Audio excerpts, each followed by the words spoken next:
একদিন একটি বিমান আকাশে উঠছিল। যাত্রীরা হাসি খুশি, কেউ বই পড়ছিল, কেউ জানালার বাইরে তাকিয়েছিল।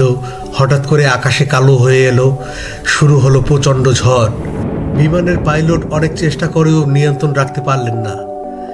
একটি বড় বাস পড়ল এবং প্লেনটি প্রচণ্ডভাবে কেঁপে উঠল। এরপর প্লেনটি একটি পাহাড়ি এলাকায় আছড়ে পড়ল। দুর্ঘটনায় অনেকেই প্রাণ হারায়, কিন্তু আশ্চর্যের বিষয় হলো একটি ছোট মেয়ে অলৌকিকভাবে বেঁচে যায়। তার নাম ছিল আশা। আশা কাঁদতে কাঁদতে পাহাড়ি পথ ধরে নেমে আসে এবং গ্রামের লোকেরা তাকে উদ্ধার করে। এই ঘটনার পর আশা সবসময় বলে, জীবন খুব ছোট, ভালোবাসা আর অপচয় না করে একে অপরকে সাহায্য করো, যে কোনো মুহূর্তেই জীবন বদলে যেতে পারে। এই ঘটনার মধ্যে দিয়ে আমরা শিখি জীবন অমূল্য, একে শ্রদ্ধা করতে হবে এবং প্রতিটি মুহূর্তকে ভালো কাজে ব্যবহার করতে হবে।